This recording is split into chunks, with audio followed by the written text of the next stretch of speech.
Highway आगे फैला हुआ था, जैसे चांदनी में चमकती हुई डामर की एक नदी। विक्रम ने स्टीयरिंग व्हील कस के पकड़ा हुआ था। थकान उसकी पलकों पर हावी हो रही थी। वो घंटों से गाड़ी चला रहा था। इंजन की आवाज शांत रात में एक नीरस धुन की तरह गूंज रही थी। कभी कभी वो खाली पैसेंजर सीट पर नजर डालता और सोचता कि काश उसने अपने दोस्त के साथ चलने के ऑफर को मना ना किया होता। बस 6 घंटे की ड्राइव है यार, उसने मजाक में कहा था। अब ये 6 घंटे एक असीमित समय में बदल गए थे। वो अपने घर से करीब 1 घंटे की दूरी पर था। तभी उसकी हेडलाइट्स की रोशनी में सड़क किनारे खड़ी एक अकेली आकृति दिखाई दी। एक लड़की। उसने सफेद रंग की एक लंबी ड्रेस पहनी हुई थी जो अंधेरे में चमक रही थी। उसके लंबे काले बाल उसकी पीठ पर बिखरे हुए थे, जिससे उसका चेहरा आधा ढका हुआ था। विक्रम ने गाड़ी की रफ्तार धीमी कर दी। उसका पैर ब्रेक पेडल पर जाने को तैयार था। उसे इस वक्त अनजान लोगों को लिफ्ट देने से परहेज था, लेकिन उसकी मायूस सी आकृति देखकर उसका दिल पसीज गया। उसने थोड़ी दूर पर गाड़ी रोकी और खिड़की नीचे की। क्या आपको मदद की जरूरत है? उसने पूछा। उसकी आवाज उस शांत रात में जरूरत से थोड़ी ज्यादा ऊंची निकली। लड़की घूमी। उसका चेहरा अब कार की हेडलाइट्स की रोशनी में जगमगा रहा था। वो जवान थी, मुश्किल से 18-19 साल की होगी। बड़ी बड़ी बोलती हुई आंखें जिनमें उदासी के भाव थे। मुझे लिफ्ट चाहिए, उसने कहा। उसकी आवाज धीमी और मधुर थी। मेरी कार कुछ मील पीछे खराब हो गई है। विक्रम एक पल के लिए हिचकिचाया। अपने बेहतर निर्णय और उसकी आवाज में छिपी मजबूरी के बीच झूलता रहा। वो जानता था कि उसे ऐसा नहीं करना चाहिए, लेकिन वो खुद को उसे असहाय छोड़ने के लिए मजबूर नहीं कर पा रहा था। अंदर आ जाओ, उसने एक लंबी सांस छोड़ते हुए कहा और पैसेंजर सीट का दरवाजा खोल दिया। उसने खुद को बेवकूफ होने के लिए डांटा, लेकिन खुद को यह कहकर समझाया कि वो उसे गलत रास्ते पर नहीं ले जाने देगा। जब वो पैसेंजर सीट पर बैठ रही थी तो उसने रियर व्यू मिरर में उस पर नजर रखी। उसने मोतियों से जड़ा एक छोटा सा हैंडबैग अपनी गोद में रखा हुआ था। उसकी निगाहें आगे सड़क पर टिकी हुई थी। शुक्रिया, उसने धीरे से कहा। इंजन की आवाज के ऊपर उसकी आवाज मुश्किल से ही सुनाई दे रही थी। मेरा नाम अनन्या है। विक्रम, उसने जवाब दिया। उसकी नजरें वापस सड़क पर टिक गईं। वो इस एहसास को झटक नहीं पा रहा था कि कुछ तो गड़बड़ है। अनन्या की मौजूदगी ने कार को अपने आगोश में ले लिया था। चमेली और किसी धातु जैसी हल्की सी गंध, जिसे वो पहचान नहीं पा रहा था। उसने चोरी छिपे उसकी तरफ देखा। डैशबोर्ड की हल्की रोशनी में उसका चेहरा नाजुक, लगभग सपनों जैसा लग रहा था। हालांकि उसकी आंखों में एक गहराई थी जो उसके जवान चेहरे से मेल नहीं खाती थी। तुम कहां जा रही हो अनन्या? उसने पूछा, उनके बीच छाए सन्नाटे को तोड़ने की कोशिश करते हुए। घर, उसने जवाब दिया, उसकी आवाज दूर से आती हुई। यहां से ज्यादा दूर नहीं है। विक्रम ने सिर हिलाया। हालांकि उसका जवाब अस्पष्ट था। वो खुद को उसकी तरफ अजीब तरह से खींचता हुआ महसूस कर रहा था। उसकी शुरुआती आशंका अब एक उत्सुकता में बदल चुकी थी। वो उसके बारे में और जानना चाहता था, उस उदासी के बारे में जो उसकी आंखों में छाई हुई थी। उसने उससे बातचीत करने की कोशिश की, उसकी जिंदगी, उसके परिवार के बारे में पूछा। उसने 1-2 शब्दों में जवाब दिया। उसकी निगाहें सड़क से हटी नहीं। माइल्सों दूर निकलते गए डामर पर टायरों की लयबद्ध आवाज से उनका हिसाब रखा जा रहा था। बाहर नजारा अंधेरे खेतों और कभी कभार दिखाई देने वाले पेड़ों के समूहों का धुंधला सा था। कार के अंदर का माहौल अनकहे शब्दों और बेचैनी की बढ़ती भावना से भरा हुआ था, जिसे विक्रम झटक नहीं पा रहा था। उसने खुद को बार बार अनन्या की तरफ देखते हुए पाया। हर बार उसकी अलौकिक सुंदरता और उस पर छाई हुई उदासी उसे अजीब तरीके से डरा रही थी। उसने देखा कि उसके हाथ, हालांकि नाजुक थे, बर्फ की तरह ठंडे थे। वो उसे अपनी जैकेट देना चाहता था, लेकिन उसने खुद को रोक लिया। उसे यकीन नहीं था कि वो क्या प्रतिक्रिया देगी। एक अजीब सा डर, बेतुका और अनचाहा, उसके मन में घर करने लगा। उसे अचानक गाड़ी रोकने का, उसे बाहर निकलने के लिए कहने का मन कर रहा था, लेकिन वो गाड़ी चलाता रहा, मानो कोई अदृश्य शक्ति उसे ऐसा करने के लिए मजबूर कर रही हो। क्या तुम्हें ठंड लग रही है? उसने आखिरकार पूछ ही लिया। उसकी आवाज में बढ़ती बेचैनी साफ झलक रही थी। तुम कांप रही हो? अनन्या उसकी तरफ मुड़ी। उसकी आंखें उसकी आंखों से ऐसी तीव्रता से मिलीं कि उसकी सांसें थम गईं। एक पल के लिए उसे लगा कि उसने उन गहरी आंखों में कुछ और देखा है, शायद डर या मायूसी, लेकिन वो पलक झपकते ही गायब हो गया और उसकी जगह वहीं भूतिया उदासी छा गई। मैं ठीक हूं, उसने फुसफुसाते हुए कहा। उसकी आवाज मुश्किल से ही सुनाई दे रही थी। मेरी चिंता मत करो। वो उस पर यकीन करना चाहता था, लेकिन उसके शब्दों से उसके मन में बियाज रही बेचैनी कम नहीं हुई। उसने स्टीयरिंग व्हील को और कस के पकड़ लिया। उसकी उंगलियां सफेद पड़ गईं।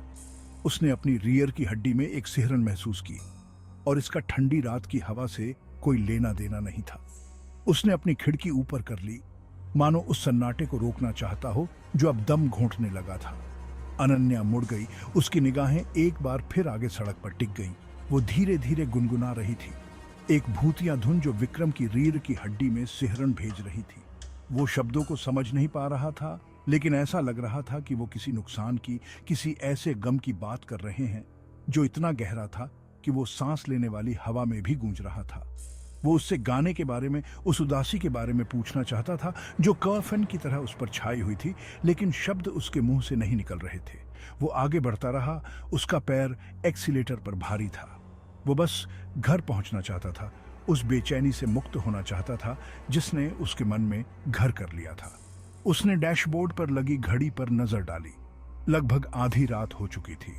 वो घंटों से गाड़ी चला रहा था, लेकिन ऐसा लग रहा था जैसे एक युग बीत गया हो। भाग 4, स्वेटर का खामोश राज। अगली सुबह विक्रम की नींद अचानक खुली। उसके बेडरूम की खिड़की से सूरज की किरणें अंदर आ रही थीं, जो पिछली रात की बेचैनी भरी मुलाकात के बचे हुए निशानों को मिटा रही थी। वो एक पल के लिए बिस्तर पर लेटा रहा, पिछली रात की घटनाओं को जोड़ने की कोशिश कर रहा था। क्या ये सब एक सपना था? उसकी थकी हुई कल्पना का एक अंश? वो अभी भी अनन्या के स्पर्श की ठंडक महसूस कर सकता था, उसकी आवाज की भूतिया धुन सुन सकता था। वो बिस्तर से उठा और खिड़की के पास गया। नीचे परिचित सड़क को देख रहा था। सूरज चमक रहा था, पंछी चहचहा रहे थे और दुनिया एक बार फिर से सही लग रही थी। उसने गहरी सांस ली। उस अजीब बेचैनी को दूर भगाने की कोशिश कर रहा था। यह बस एक अजीब मुलाकात थी, उसने खुद से कहा, इससे ज्यादा कुछ नहीं। वो अपने दिन के कामों में लग गया। पिछली रात की घटनाओं को पीछे छोड़ने की कोशिश कर रहा था, लेकिन जैसे जैसे दिन चढ़ता गया वो इस एहसास को झटक नहीं पाया कि कुछ तो गड़बड़ है। उस शाम बाद में वो अपना ब्रीफकेस लेने के लिए अपनी कार के पास गया। जैसे ही उसने पैसेंजर सीट का दरवाजा खोला, उसने देखा कि फर्श पर कुछ पड़ा है। वो एक स्वेटर था, एक नाजुक सफेद ऊनी स्वेटर। उसने उसे तुरंत पहचान लिया, ये अनन्या का था। वो उसे भूल गई होगी। उसने उसे उठाया, उसके वजन से हैरान था।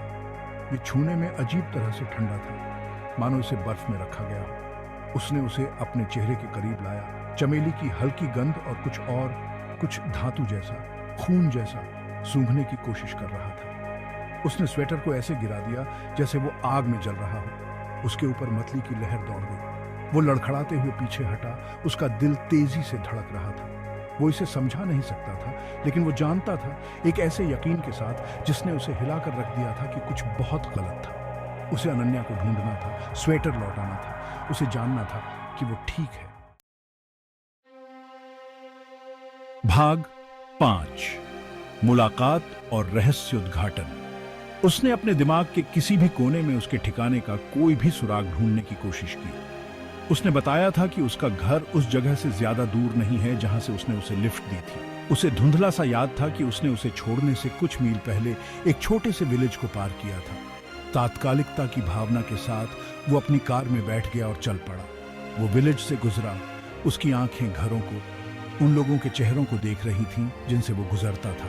वो एक छोटी सी चाय की दुकान पर रुका, इस उम्मीद में कि शायद कोई अनन्या को उसके बताए हुए हुलिये से पहचान ले। अनन्या?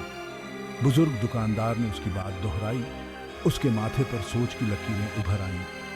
हाँ, मुझे याद है, वो प्यारी बच्ची थी, पर ऊपर वाले को जल्दी ही पसंद आ गई। विक्रम का दिल बैठ गया। जल्दी ही पसंद आ गई, इसका क्या मतलब है? दुकानदार ने सहानुभूति से उसकी तरफ देखा। वो तो कई साल पहले ही गुजर गई, विलेज के बाहर एक कार हादसे में। बहुत बड़ा नुकसान था। उसके माँ बाप का तो रो रो कर बुरा हाल था। विक्रम ने अपनी रीढ़ की हड्डी में ठंडे पसीने का एहसास किया। क्या आप वाकई में यकीन हो? क्या ये कोई और हो सकती है? वो मुझे बिल्कुल असली लगी, बिल्कुल जिंदा। दुकानदार ने दुखी होकर सिर हिलाया।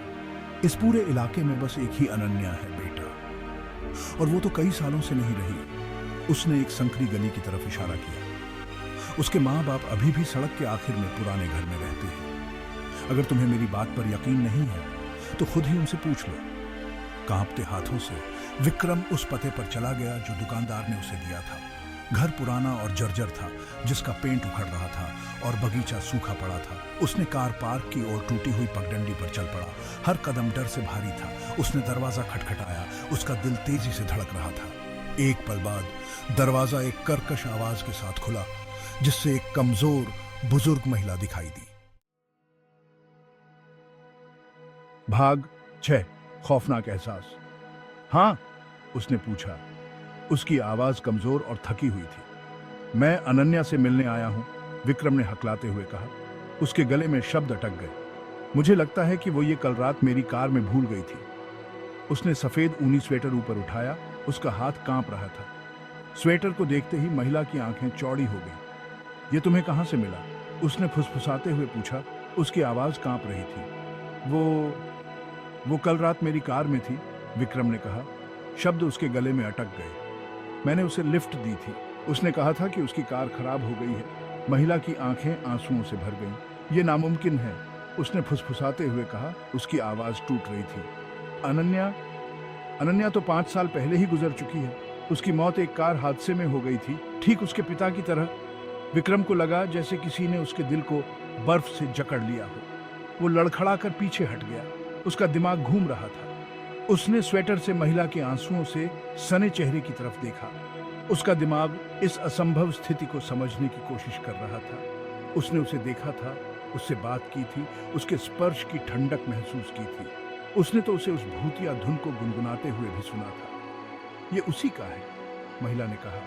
उसकी आवाज भावनाओं से भरी हुई थी। जिस रात उसकी मौत हुई थी, उसने ये पहना हुआ था। विक्रम घर से बाहर निकला और गाड़ी भगा ले गया। महिला के शब्द उसके कानों में गूंज रहे थे। उसने रियर व्यू मिरर में देखा।